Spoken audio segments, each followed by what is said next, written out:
Hola y bienvenido a tu podcast favorito, La Brújula del Conocimiento. Yo soy Sara Ruiz y hoy abarcaremos una problemática bastante importante en nuestro país, con la pregunta: ¿qué problemas presentan los alumnos con necesidades educativas especiales en nuestro país?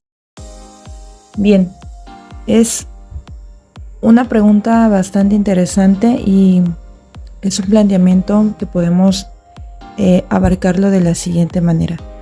Primeramente, lo más importante es saber si hay una educación inclusiva, porque ese es el gran obstáculo que enfrentan los alumnos con necesidades educativas especiales.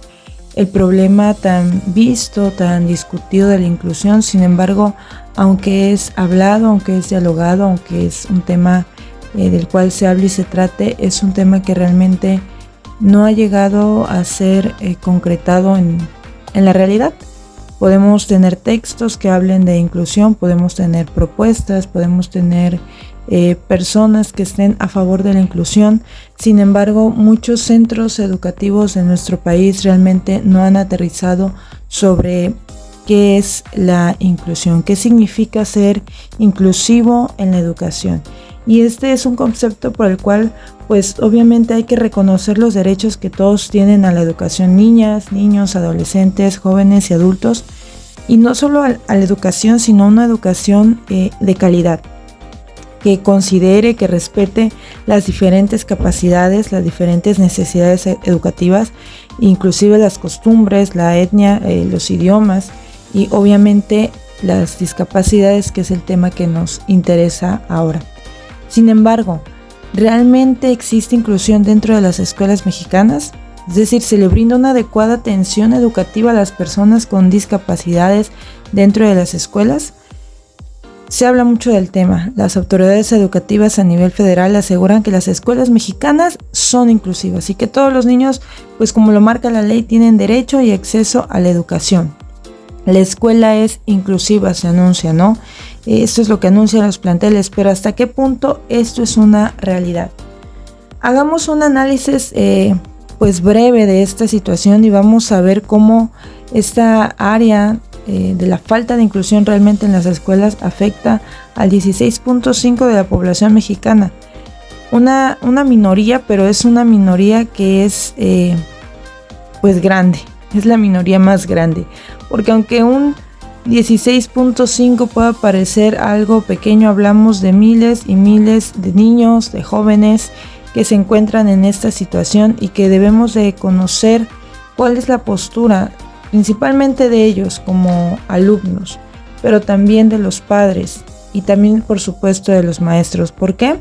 Porque los maestros tienen el cargo, ¿verdad?, la responsabilidad de llevar a cabo pues la educación en nuestro país, pero sabemos que los maestros no son autónomos, que dependen de una escuela, que dependen de un colegio, que dependen de directores, que dependen de un sistema educativo.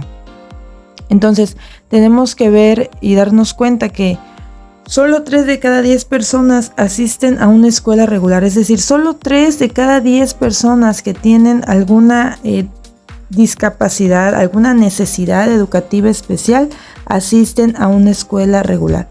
Y solo un 2% de esta población accede a la educación superior, es decir, es una minoría totalmente. Entonces, vemos cómo estas cifras pues sí son bastante deplorables, porque quiere decir que 7.8 millones de individuos presentan alguna discapacidad. O sea, esa minoría que tú ves en un 16.5 realmente representa 7.8 millones de individuos con una discapacidad en nuestro país. Y solo el 3% de esta población está en las escuelas regulares.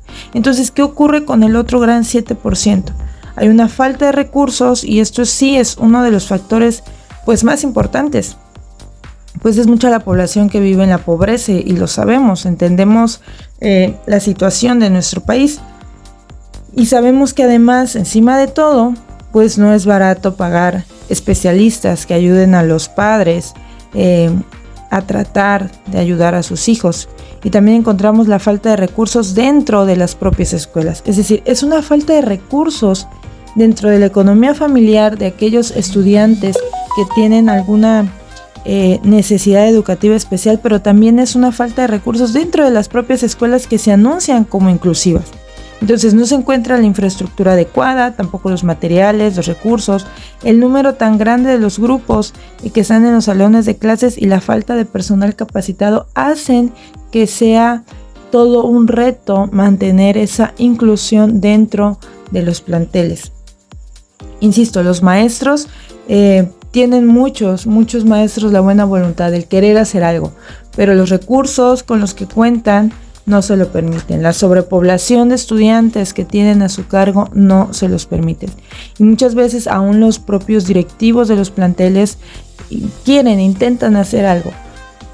Pero si realmente esto no es un tema central e importante, la inclusión va a ser bastante difícil.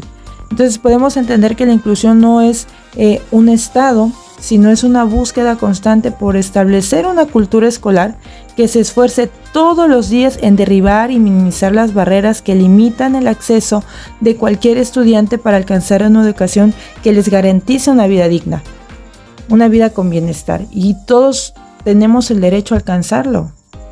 Todos, no importa nuestras necesidades, no importa nuestras capacidades, no importa cómo seamos, de nuestro estrato social de donde vengamos, todos tenemos derecho a una educación de esta manera, pero la principal problemática con la que se presentan los alumnos con necesidades educativas especiales en nuestro país es la falta de educación realmente inclusiva.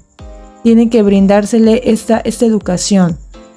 Tienen que brindarse realmente esta búsqueda constante por establecer esta cultura escolar en la que todos tenemos que esforzarnos día con día y minimizar todas estas barreras que ponen limitantes a los estudiantes.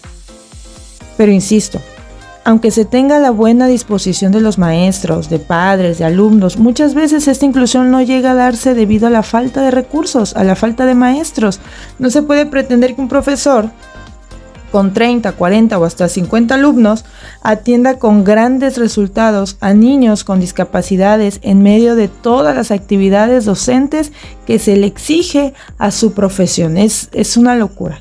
Y a pesar de que la educación ha sido motivo de múltiples convenciones y declaraciones y que debe de cumplirse obligatoriamente de acuerdo con el artículo 3, pues sabemos que no es suficiente. Tristemente, lastimosamente, no es suficiente para garantizar que todos los menores de nuestro país, sin distinción, pues alcancen este nivel en la educación que todos deseamos en nuestro país.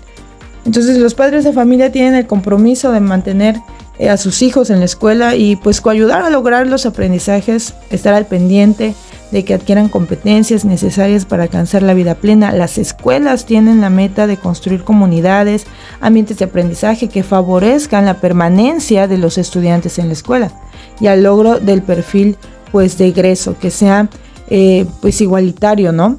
Y de contribuir obviamente al desarrollo pleno de sus estudiantes. Sin embargo, sabemos que hay otra necesidad, y es que si no se le da realmente la importancia a nivel gobierno, pues solo nos quedaremos llenos de insatisfacción al ver la poca población que está logrando integrarse y desarrollar su potencial.